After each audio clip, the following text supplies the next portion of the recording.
안녕하십니까. 행복한 안식일입니다. 방송을 통하여 오늘 이 저녁 예배 함께 하신 여러분 모두를 예수님의 이름으로 환영합니다. 지난 한 주간도 건강하고 평안하셨습니까? 말씀을 시작하면서 시 한 편을 소개해 드리도록 하겠습니다. 1년이 얼마나 소중한지 알고 싶다면 재수생에게 물어보라. 한 달이 얼마나 소중한지 알고 싶다면 미숙아를 낳은 어머니에게 물어보라. 일주일이 얼마나 소중한지 알고 싶다면 주간지 편집장에게 물어보라. 하루가 얼마나 소중한지 알고 싶다면 오늘 일당을 놓친 일용직 노동자에게 묻고, 한 시간이 얼마나 소중한지 알고 싶다면 연인에게 한 시간째 바람맞고 있는 사람에게 가보라. 1분의 소중함을 알고 싶다면 방금 열차를 놓친 사람에게 물어보고, 1초의 소중함을 알고 싶다면 간발의 차로 사고를 피한 운 좋은 사람에게 가라. 그리고 0.1초의 소중함을 알고 싶다면 100m 달리기에서 은메달을 딴 사나이에게로 가보라. 이 시를 읽다 보니 에베소서 5장 16절에 세월을 아끼라, 때가 악하니라 라고 하신 말씀이 절로 생각이 납니다. 우리는 오늘도 매 순간의 시간들 속에서 수많은 인연을 맺으며 살아갑니다.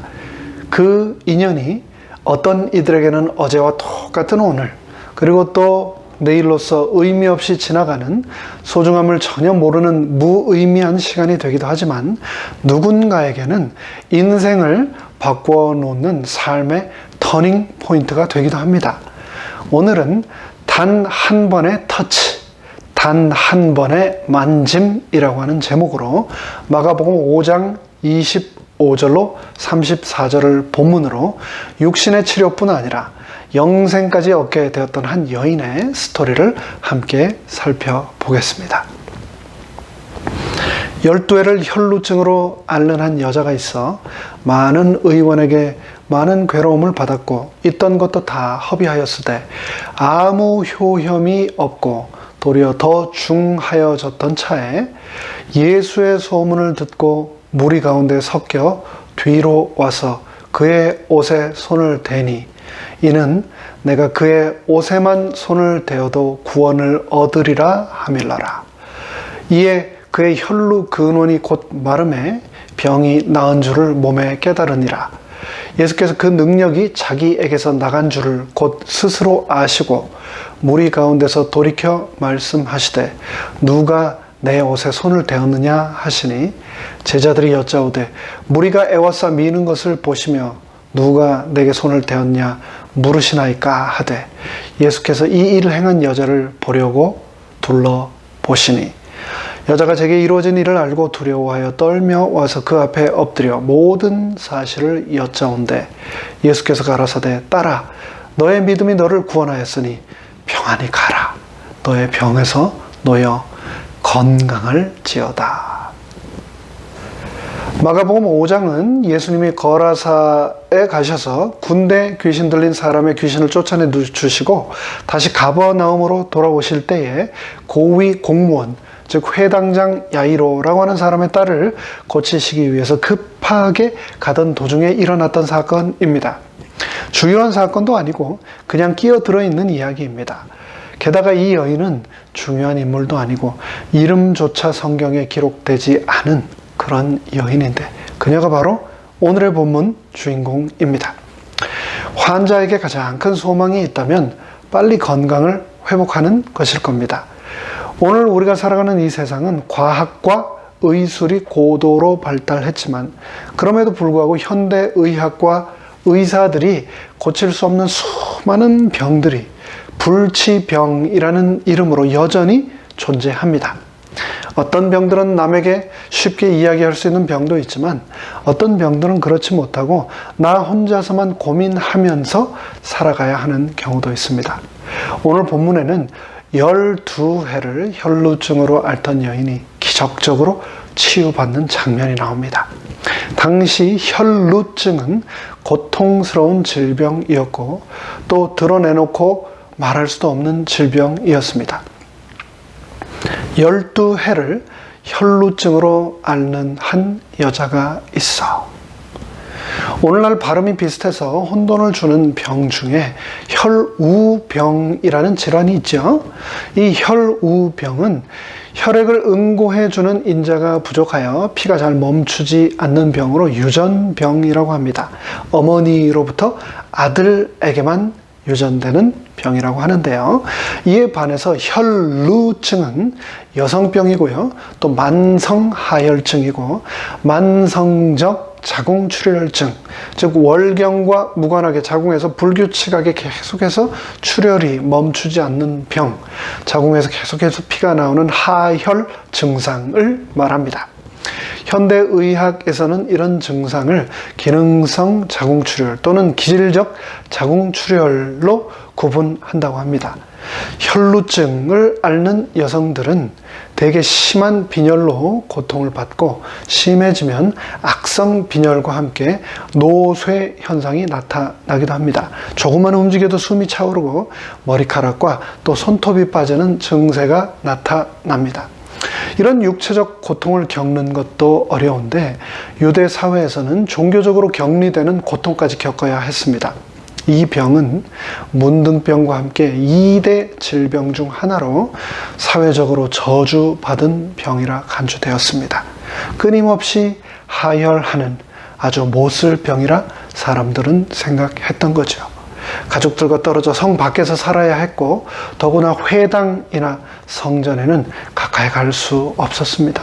교회에 가고 싶은데, 눈물 흘리며 기도하고 싶은데, 하나님의 위로와 안위의 메시지가 필요한데 불결하다는 이유로 격리되어 성막에도 나가지 못했습니다. 도움의 손길이 가장 필요한 사람인데 도움의 손길조차 구할 길이 완전히 차단되어 있었습니다. 얼마 동안요? 무려 12년 동안이나 그랬던 겁니다. 여러분, 병 때문에 여러분 격리되어 보신 적 있습니까? 지난 한 해 동안 우리는 코로나, 코비드-19으로 인해서 자가 격리에 많이 익숙해지게 되었습니다. 근데 그 전까지는 우리가 그런 경험을 할 기회가 별로 없었죠. 제 어렴풋한 기억에 고등학교 시절 기숙사에서 살 때 지방에서 올라온 한 친구 중에 방학 후에 학교에 올라왔는데 오음이 걸려서 기숙사 한쪽 끝방에서 완전히 격리된 채 식사도 또 학교 수업도 하지 못한 채 완전히 혼자 격리되어서 한 달 이상 있었던 친구 생각이 납니다. 병 때문에 격리된다는 것, 그것처럼 병 자체뿐만 아니라 그 고독감 또 외로움 때문에 힘든 일은 또 없을 겁니다.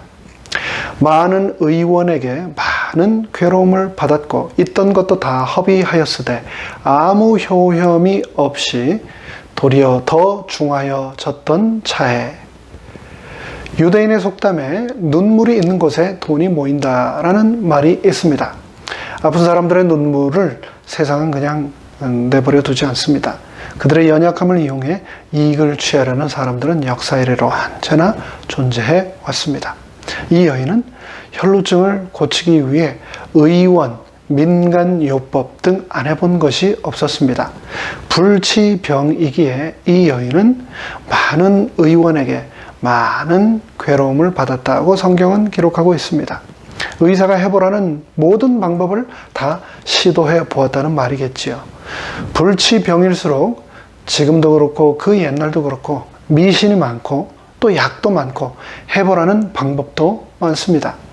당시에는 이스라엘에는 혈루증 환자에게 이상한 치료 방법 2가지가 전해져 내려오고 있었는데요. 그중 첫 번째는 흰색 나귀를 따라다니면서 똥을 싸면 그 똥을 뒤져서 소화되지 않은 보리알이 나오면 그것을 볶아 먹으면 낫는다는 소문이 있었습니다. 성경에는 그런 말이 나오지 않았지만 이 여인이 흰 나귀를 볼 때마다 많이 쫓아다녔지 않았을까 그런 생각이 듭니다. 그리고 또 타조 알을 무명 조각에 싸서 품에 넣고 다니면 또 낫는다는 미신이 있었습니다. 그 외에도 고대 근동 사회의 수많은 민간 요법들을 다 시도해 보았을 것입니다. 그런데 이제는 더 이상 방법이 없었습니다. 치료를 받다 보니 가진 것을 다 허비하고 몸은 심각한 상태로 악화되었습니다. 정신력 또 의지력이 강한 사람도 오랜 시간 투병을 하다 보면 좌절하고 또 절망하기 쉽습니다. 멀쩡한 사람도 병원에 가면 환자가 된다는 말이 있습니다. 그런데 이 여인은 오죽했겠습니까? 이 여인은 지칠 대로 지쳐버렸습니다. 그 당시 혈루증을 앓으면 법에 의해서, 레위기 15장 법에 의해서 정상적인 사회생활을 할 수가 없었습니다. 이 병 자체가 부정할 뿐 아니라 그녀를 만지는 것도 부정하고 그녀가 만지는 모든 것이 다 부정해졌습니다. 그래서 사람이 모이는 공공장소에 나갈 수 없었고 이 병에 걸리면 대개는 남편에게 이혼을 당했습니다. 왜냐하면 혈루증은 합법적인 이혼 사유 중에 하나였기 때문입니다.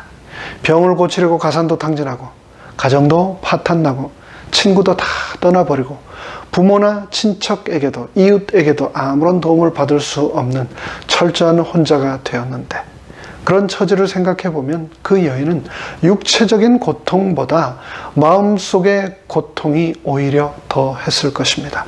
정신적인 고독과 철저한 소외를 경험하며 고통의 시간을 12년째 보내고 있었던 그런 절망적인 상황. 행여 사람들이 가까이 오면 나는 부정합니다. 가까이 오지 마세요. 저는 부정합니다. 라는 소리를 외쳐야만 했던 여인. 여러 냄새들 중에 가장 비유가 상하고 역겨운 냄새 중에 하나가 바로 피 냄새입니다. 아마도 주위 사람들이 그 피 냄새가 난다며 싫다 했을 것입니다. 그로 인해서 대인 기피증이 있었겠죠. 동병상련이라는 말이 있습니다. 걸려보지 않은 사람은 절대 그 여인의 그러한 고통을 알 수 없었습니다. 유대인들에게는 3대 부정이 있다고 합니다.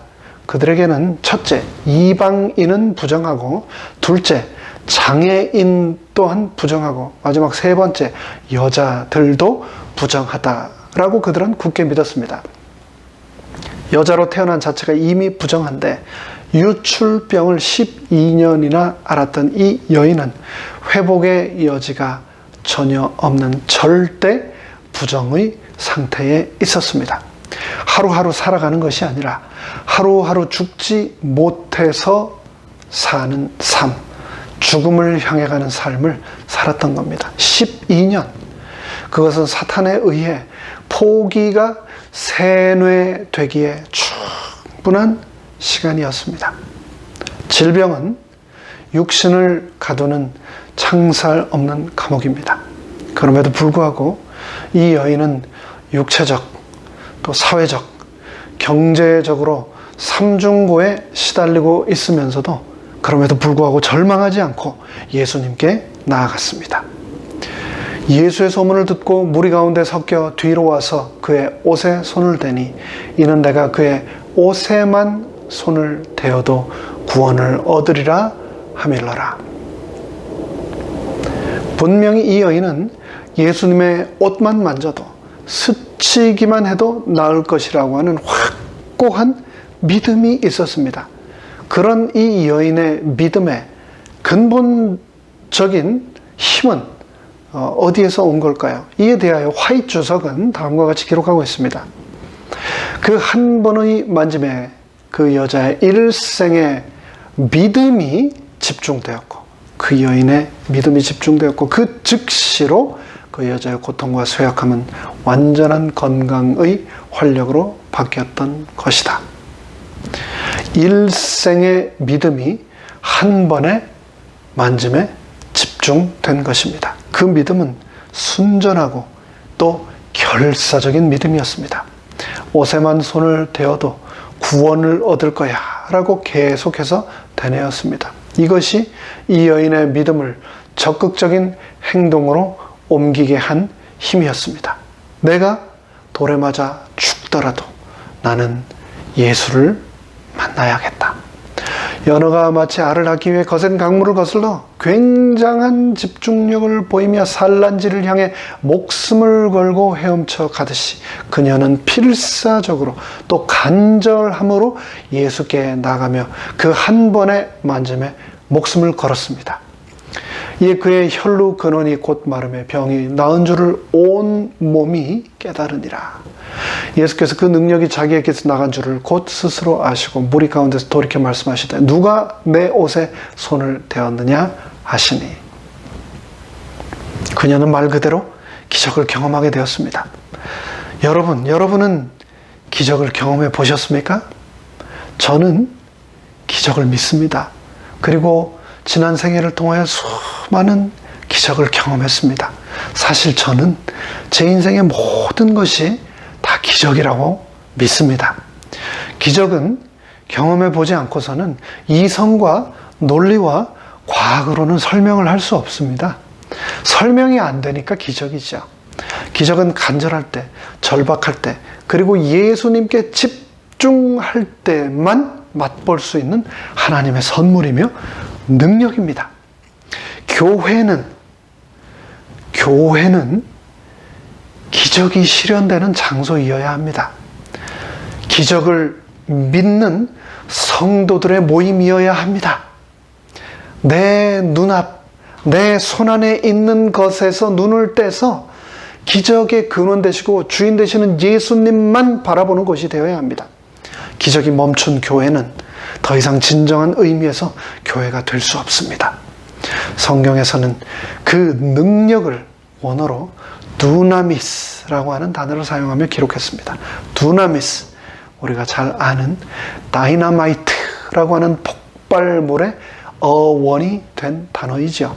사방에 퍼져 있는 하나님의 창조적인 능력, 권세, 힘, 그것이 바로 두나미스, 기적의 능력이었습니다. 제자들이 여짜오되 무리가 애워싸 미는 것을 보시며 누가 내게 손을 대었느냐 물으시나이까. 누가 이런 말을 했을까요? 시대소망은 정확하게 언제든지 말할 준비를 갖추고 있는 베드로가 말했다라고 기록하고 있습니다. 베드로가 어이없다는 듯이, 또 황당하다는 듯이, 또 따지듯이 예수님을 나무라듯이 말했을 것입니다. 그 말을 들으시고 예수님께서는 다음과 같이 계속해서 말씀하셨습니다. 예수께서 이 일을 행한 여자를 보려고 둘러보시니 여자가 제게 이루어진 일을 알고 두려워하여 떨며 와서 그 앞에 엎드려 모든 사실을 여짜온대 예수께서 가라사대 딸아, 너의 믿음이 너를 구원하였으니 이제는 더 이상 불안해하지 말고, 이제는 더 이상 좌절하지 말고 평안히 가라. 너의 병에서 놓여 이제는 진정한 자유와 건강을 누릴지어다 라고 말씀하셨습니다. 당시 율법으로는 혈루증 환자는 공공장소에 다닐 수 없었고 예수님의 옷자락을 만지려는 행동은 유대 규례를 어기는 것, 자칫 목숨을 잃을 수 있는 행동이었기 때문에 여인은 두려움에 떨 수밖에 없었을 겁니다. 그런 두려움 가운데 있는 이 여인을 예수님께서는 꾸짖기는커녕 사랑하는 내 딸아, 너의 믿음이 너를 구원하였으니 더 이상 걱정하지 말아라. 평안히 가라 라고 말씀하셨습니다. 이 장면을 시대의 소망은 다음과 같이 소상하게 기록하고 있습니다. 그리스도의 주위에 가까이 밀려다니며 경탄하던 군중은 생명의 능력에 접근해 있음을 깨닫지 못하였다. 바로 생명의 근원이 되시는 예수님이 바로 옆에 계신데도 말입니다. 그러나 고통당하는 그 여인은 고침을 받으리라고 믿고 그 믿음의 손을 내밀어 예수를 만졌을 때 치유의 능력을 체험하였다. 영적 사물에 있어서도 그와 같다. 신앙에 관하여 경박하게 말하거나 줄인 신명과 산 믿음 없이 기도하는 것은 아무런 소용이 없다. 그리스도를 단순히 세상의 구주로 받아들이는 명목상의 믿음은 결코 심령의 치유를 가져올 수 없다. 구원에 이르는 믿음은 단순히 진리에 대한 단순한 지식인 동의가 아니다. 온갖 것을 알기까지 믿음을 활용하지 않는 자는 하나님의 축복을 받을 수 없다. 그리스도에 관하여 믿는 것으로는 충분하지 않다. 우리는 그리스도를 참으로 진심으로 목숨을 걸고 믿어야 한다. 우리에게 유익을 주는 유일한 믿음은 곧 그리스도를 개인의 구주로 믿는 것, 곧 그리스도의 공로를 우리를 자신의 것으로 삼는 믿음이다. 많은 사람들은 믿음을 한 의견으로 여긴다. 구원하는 믿음은 그리스도를 받아들이는 자들이 자신들을 하나님과의 계약 관계로 결합시키는 한 거래이다. 진정한 믿음은 생명이다. 진정한 믿음은 생명이다. 산 믿음은 활력의 증가, 의지하는 신뢰를 의미하며 그것으로 말미암아 영혼은 정복하는 능력자가 된다. 예수님은 그 여인의 옷자락을 일부러 만진 이유를 듣고자 하셨습니다. 그분께서는 이미 다 알고 계셨습니다. 하지만 많은 사람들 앞에서 그 여인의 고백을 듣기 원하셨습니다. 여인을 고치신 후에 예수께서는 그 여인이 받은 바 축복을 고백하기를 원하셨다. 복음이 가져다주는 선물은 몰래 보존하거나 은밀히 즐겨서는 안 된다. 그와 같이 주께서는 우리에게 하나님의 인자하심을 고백하라고 요구하신다. 이 여인이 가졌던 믿음은 첫째, 확신하는 믿음이었습니다. 그녀는 28절에서 예수님의 옷에만 손을 대어도 구원을 받으리라는 확신을 가지고 있었습니다. 그리고 이 여인이 가졌던 믿음은 둘째, 행동하는 믿음이었습니다. 예수님을 에워싼 무리가 수없이 많았지만 그 많은 인파 가운데서 그 여인만 치료받는 기적을 옷 입었습니다. 왜 그랬을까요? 27절에 보면 여인은 확신을 가지고 예수님 뒤로 다가가 예수님의 옷을 만졌습니다. 마음의 확신을 행동으로 옮겼습니다. 그러한 믿음에 대하여 야고보서는 다음과 같이 기록하고 있습니다. 내 형제들아, 만일 사람이 믿음이 있노라 하고 행함이 없으면 무슨 유익이 있으랴? 그 믿음이 능히 자기를 구원하겠느냐? 내가 보거니와 믿음이 그의 행함과 함께 일하고 행함으로 믿음이 온전케 되었느니라. 중요한 것은 행동입니다. 나의 믿음이 구체적인 행동으로 옮겨질 때 하나님의 약속이 성취된다는 것을 꼭 기억하시기 바랍니다. 왜냐하면 믿음은 모험의 연속이기 때문입니다. 노아는 비를 한 번도 맞아보지 못한 상황에서 홍수를 위해 방주를 홀로 지어야 하는 모험을 했습니다. 아브라함은 75세의 나이에 모든 것을 버리고 새로 출발하는 모험을 했습니다. 기억하십시오. 예수님에 대한 소문은 혈루증을 앓던 여인만 들은 것이 아닙니다. 병에 걸린 수많은 사람들이 예수님에 대한 소문을 들었습니다. 그러나 그날 수많은 사람들이 수없이 예수님과 옷깃이 스쳤지만 그러나 이번이 마지막 기회다라고 하면서 예수님의 옷을 잡은 사람은 그녀 한 명뿐이었습니다. 예수께서 가라사대 따라 너의 믿음이 너를 구원하였으니 이제는 평안히 가라. 12년간 너를 억눌러 왔던 죄책감과 고통과 외로움으로부터 이제는 평안히 가라. 너의 병에서 놓여 건강할지어다 라고 예수님께서 말씀하셨습니다. 그 믿음을 예수님께서 인정하셨습니다. 그렇습니다. 오늘 지금 이 순간도 전 세계 수많은 사람들이 온 오프라인으로 예배를 드리고 있습니다. 그러나 예수님을 반드시 만나리라, 예수님의 옷자락을 꼭 붙들리라 하는 열정을 가지고 예배에 임하는 사람은 얼마나 될까요? 오늘 이 본문의 말씀을 통해 하나님께서 내게 주시는 뜻이 무엇일까?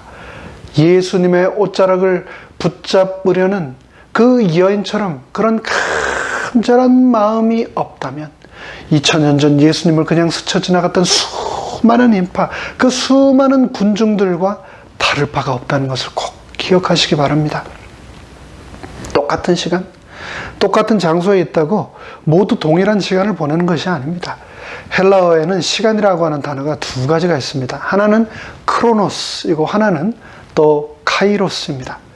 크로노스는 과거, 현재, 미래가 있는 보통 시간, 우주 법칙에 의해 모든 사람들에게 똑같이 주어지는 아침, 점심, 저녁, 밤 24시간의 하루 365일 1년의 흐름을 말합니다. 즉 물리적 시간, 기계적 시간, 산술적 시간을 말합니다. 그래서 거기에서 크로놀로지, 연대기, 연대학이라고 하는 단어도 나왔죠. 2021년 4월 이 순간은 모든 사람이 맞이하는 시간, 돈이 많은 사람이나 가난한 사람이나 많이 배운 사람이나 못 배운 사람이나 한국에 사는 사람이나 미국에 사는 사람이나 아프리카에 사는 사람이나 세상 그 어디 사는 사람이나 예수 믿는 사람이나 또 절에 다니는 사람이나 누구에게나 똑같이 주어지는 시간, 예배를 드리든 밖에서 놀든 똑같이 지나가는 시간이 바로 크로노스의 시간입니다. 그렇다면 크로노스에 비해 이 카이로스의 시간은 어떻게 다를까요? 카이로스는 특별한 시간, 특별한 사람에게만 주어지는 시간입니다. 특별한 의미가 부여된 시간입니다. 크로노스에 반하여 능동적 시간입니다. 역동적 시간입니다. 하나님을 만나는 시간입니다. 특별한 시간에 참석해서 은혜 받고 깨닫고 변화되고 병 고침을 받는 시간입니다. 예수님을 만났던 수많은 사람이 있었지만 예수님을 만나 옷자락에 손을 대고 예수님의 능력을 끌어내어 병 고침 받았던 12의 혈루증을 앓았던 여인이 고침 받았던 그 시간이 바로 카이로스의 시간입니다. 순간은 아무것도 아닌 것 같지만 그 순간이 모여서 영원이 됩니다. 지금 이 순간도 마찬가지입니다. 2000년 그리스도 주위에 있었던 수많은 사람들처럼 이 순간이 바로 지금 영상을 통하여 예배를 들으시는 이 순간이 생명이신 예수님을 곁에 놓고 그냥 흘러가 버리는 크로노스의 한순간이 될 수가 있고, 이 순간이 생명이신 예수를 향해 내 손을 내밀고 그분을 이 시간 만지고 그분을 경험하고 그분이 내 안에 임하셔서 내 삶이 변화되고 기적과 생명을 체험하는 카이로스의 시간이 될 수 있습니다. 교회까지 몸은 들어오지만, 예배까지 접속은 하지만 예수님의 옷깃 한 번 스치지 않고 떠나가는 사람이 얼마나 많은지 모릅니다. 유튜브로 예배 방송을 틀어놓고 축도가 마칠 때까지 말씀을 끝까지 다 들을지라도 생명이신 그리스도를 접촉하지 않은 채 떠나는 사람이 오늘도 있습니다. 어제와 같은 오늘, 오늘과 같은 내일, 지난 안식일이나 다음 안식일이나 기쁨과 생명과 절박함, 간절함이 없이 그냥 가는 시간, 그냥 가는 인생, 그냥 가는 신앙은 믿음도 생명도 기적도 결코 맛보고 경험할 수 없습니다. 몰려다니는 생명 없는 군중, 그리고 또 생명을 갈급하며 한 번의 만짐에 한평생의 모든 에너지를 집중했던 여인, 이 두 부류 중에 여러분은 누가 되기를 원하십니까? 버튼 브레일리는 최고의 시는 아직 쓰여지지 않았다 라는 제목의 시를 다음과 같이 썼습니다. 최고의 시는 아직 쓰여지지 않았다. 최상의 집은 아직 지어지지 않았다. 최고봉은 아직 정복되지 않았다. 최대의 강에 아직 다리는 놓이지 않았다. 그러므로 두려워 말고 초조해하지도 말라. 약한 마음을 먹지도 말라. 기회는 이제 막 도래하고 있다. 최고의 일은 아직 시작되지 않았다. 최고의 작품은 아직 완성되지 않았다. 여러분은 이 시에서 아직 완성되지 않은 최고의 작품이 무엇이라고 생각하십니까? 저는 그 최고의 작품이 바로 저와 여러분이라고 생각합니다. 우리 인생의 최고의 날은 아직 오지 않았습니다. 그러므로 하나님의 자녀로서 영향력 있는 삶을 살겠다는 비전을 가지신다면 어제보다 오늘 더 열정적으로 살아 더 나은 내일을 만들어 가야 할 것입니다. 옷깃을 스치면 10년의 인연, 살결을 스치면 100년의 인연, 마음을 스치면 1000년의 인연. 그러나 예수님을 만나면 영원한 인연이라는 것을 기억하시기 바랍니다. 오늘 예수님의 옷자락을 꼭 만지시고 꼭 붙드시고 그리스도를 만남으로 영생을 소유하게 되시기를 간절히 바랍니다. 그런데 오늘 본문을 보면 여인이 예수님을 찾아간 것 같은데 시대의 소망에서는 우리가 알지 못했던 놀라운 내용에 대해 다음과 같이 또 언급하고 있습니다. 그녀는 예수께 갈 수만 있다면 고침을 받으리라고 확신하였다. 그 여인은 허약하고 괴로운 중에도 예수께서 가르치시는 해변에 나와서 군중을 뚫고 들어가려고 노력했으나 수포로 돌아갔다. 그 여자는 다시 레위 마태의 집에서 예수를 따랐으나 여전히 예수께 가까이 나갈 수 없었다. 거듭된 이 시도가 좌절된 거죠. 그런데 바로 그때 그 여자가 거의 절망하게 되었을 때 예수께서는 무리를 헤치고 나가시면서 그 여자가 있는 곳에 가까이 오셨다. 그 여자는 예수께서 지나가실 때 앞으로 나아가서 예수의 옷가를 간신히 만지는데 드디어 성공하였다. 수많은 인파 그리고 살인적인 일정 가운데서라도 꼭 만나보고 싶으셔서 내 사연을 직접 듣고 싶으셔서 예수님은 지금도 내 인생을 향해 걸어오고 계시다는 사실을 여러분 꼭 기억하시기 바랍니다. 그렇게 나를 찾아오신 예수님의 옷깃을 꼭 붙드시기 바랍니다. 그런데 그게 그 이야기의 끝이 아닙니다. 그 놀라운 기적의 릴레이가 이어지게 되었습니다. 성경에는 이 여인의 이야기를 듣고 후에 수많은 사람들이 예수님의 옷자락이라도 만지기를 간구했고 그렇게 예수님의 옷자락을 만진 사람은 모두 다 치유함을 받았다고 기록하고 있습니다. 이 여인의 믿음이, 이 여인의 스토리가 제2의, 제3의 기적으로 이 땅에 이어진 것입니다. 저희가 건너가 게네사렛 땅에 이르니 그곳 사람들이 예수신 줄을 알고 그 근방에 두루 통제하여 모든 병든 자를 예수께 데리고 와서 다만 예수의 옷가에라도 손을 대게 하시기를 간구하니 손을 대는 자는 단 한 명의 예외도 없이 전부 다 나음을 얻으니라. 믿음으로 기적을 구하시고 꼭 믿음을 가지고 기적을 꼭 구하시고 그 기도에 응답받게 되시기를 간절히 바랍니다. 나를 찾아오시는 예수님의 옷자락을 만짐으로 내 안에 생명과 능력이 충만하시기를 간절히 바라며 말씀을 마칩니다. 하늘에 계신 저희들의 아버지 하나님, 절망과 또 실망 가운데서 이게 내 인생의 끝이구나 라고 한없이 나락으로 떨어져가는 이 불쌍한 인생을 그냥 내버려 두지 않으시고 내 인생을 향해서 예수님이 찾아오셨습니다. 그 예수님께서 나를 보고 싶으셔서 내가 예수님 옷자락을 붙드는 그 모습이 보고 싶으셔서 내 삶 가운데로 찾아오셨습니다. 그 예수님을 놓치지 않게 하여 주시옵소서. 예수님 꼭 붙들고 이 세상 끝까지 예수님 오시는 그날까지 살아갈 수 있도록 우리를 붙들어 주시옵소서. 예수님의 이름으로 간절히 기도하옵나이다. 아멘.